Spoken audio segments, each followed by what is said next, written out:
Welcome to the Conscious Kinky podcast, a space where identity is crafted, intimacy is practiced, and truth is spoken without apology. Sexy, intelligent, and always embodying people before kink.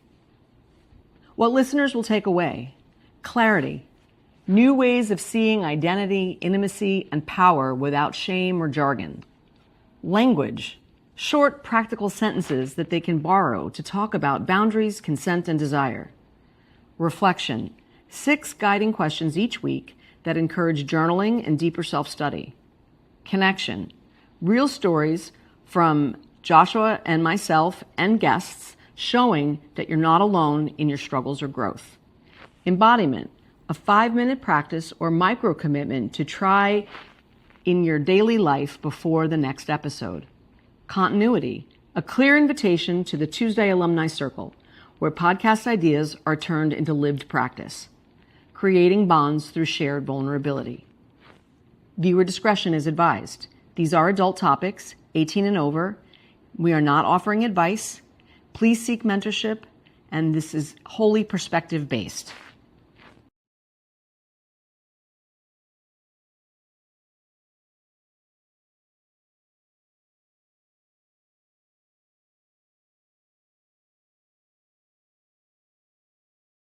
Hi, everyone.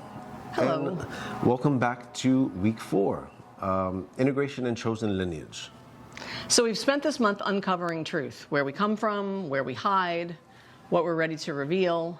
But truth isn't complete until it's lived.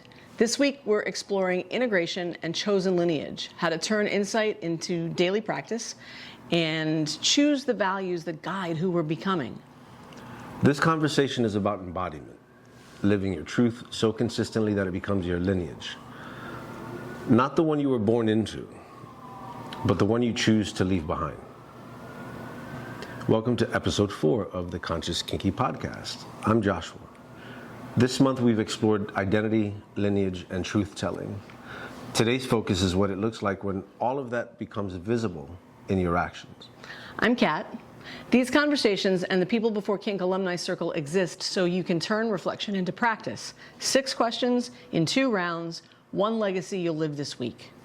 And as always, pause the video and give yourself about 3 minutes per question.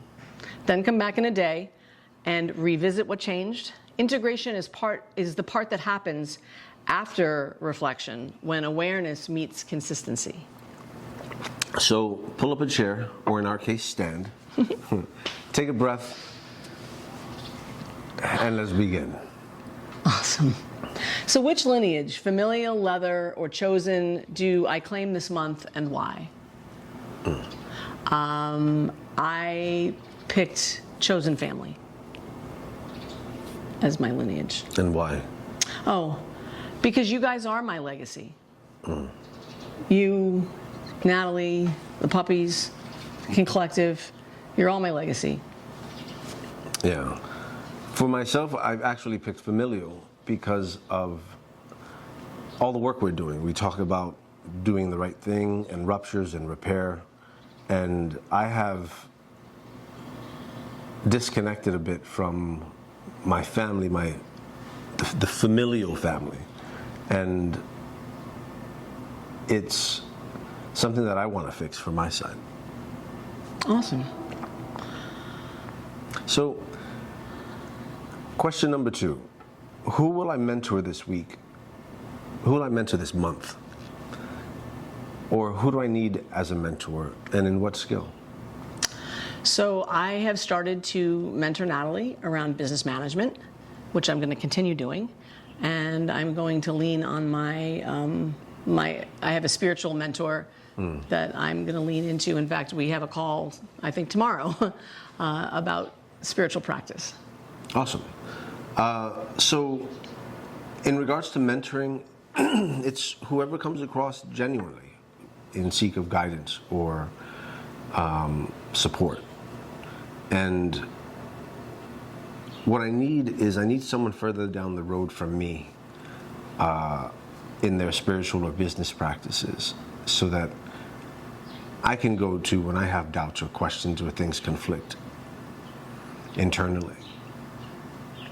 Yeah. It's important. It does. I've noticed too, like sometimes I just wish as I've gotten older, I just long for people who are just older than me, people who are further down the road than I am now, to be able to talk to. Yeah. It gets harder. All right. So draft a 1-sentence legacy statement that you'll live this week. So sitting on this, and it's something I've spoken about for a while, is stepping into my power, stepping into my identity. And this week, I want to step into my identity. Not I want to, I will step into my identity. Awesome. Yeah, this idea of a legacy statement was something that I really had to sit with. And the statement that I came up with is that I want to be remembered for being really good to my family and for having left this world a better place than I found it. Because when I hear legacy, I think forward like that. Thank you. So take a breath. Notice what emotions come up as you said your legacy sentence. Excitement, doubt, proud. The feeling is feedback. It's your body showing you what matters most. Legacy starts as an emotion before it becomes an action. All right. So during the Alumni Circle, this is where we move into our larger breakout rooms to explore how chosen lineages show up in real life and what boundaries we need to protect them. As mentioned before, pause in between each question. Give yourself about maybe 3 minutes, a few minutes. Write down your answer, and then revisit it again in about 24 hours. So question number 4. Name one daily practice, 5 minutes or less, that honors my chosen lineage. For me, that was easy. I decided that I'm going to tell my family every day that I love them and how important they are to me. For myself, I think it's simply reaching out to my family who I haven't spoken to in X amount of time, and picking up the conversation. It's like when I reconnected with my brother after years, I didn't bring up the past, we just jumped right into conversation. Hey, how are you? What's going on? How are you doing? That's funny. Somebody gave me that advice once. I'm like, really? Who? Yeah. Yeah, my sister and I are doing a little bit better as a result of that advice at some earlier point in time. Yeah. All right. So let's name one boundary that I'll hold to protect my integrity while living it. I decided that I'm going to let myself rest in regular intervals, and I'm going to try to alternate walks and naps as I need them. And how that connects to the legacy is I can only be the person I want to be when I'm taking care of myself. So I only really get to show up for my family in my best way, as my best self, when I'm taking care of me. For myself, it's about prioritizing my health and my energy. Yesterday was a long day. I haven't had a long day like that in a minute, like hours of photography. Yeah, you had a long day. Running errands and then recording, and it's like, yesterday was a long day. And today I wanted to sleep in, and it's like, see, I could have done it today. However, this is the priority right now, right? Is getting this done so that on the back end, come January, life is different, right? That's the promise I've made to Kat and Natalie, is that our level of exhaustion won't be like this starting the new year. We can't run at this pace. So it's like I put the investment up front so that I know we can have that space to breathe in the back. Okay. So question number 6. Now ritualize it. Hold an object that represents your lineage and speak your legacy aloud. Notice what shifts when you hear it in your own voice. So when I imagine this, I didn't bring them with me. I little forgot. duckies. I have 3 little glass duckies that represent me, Joshua, and Natalie, and I was going to hold them here for you and tell you that my legacy is to be remembered for loving my family and being the best I could to my family and leaving this world a better place than I found it. So just imagine the 3 ducks right there. So for me, it's my relationship with with mantras and prayers and asking and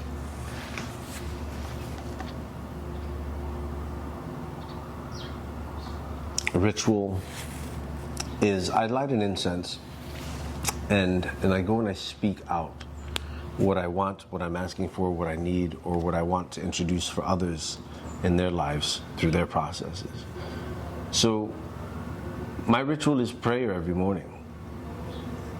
I want to tighten that up to ask for specific guidance. You read to us the other day a method of praying which resonated with me deeply. It's like I want to get into that a bit more intentional.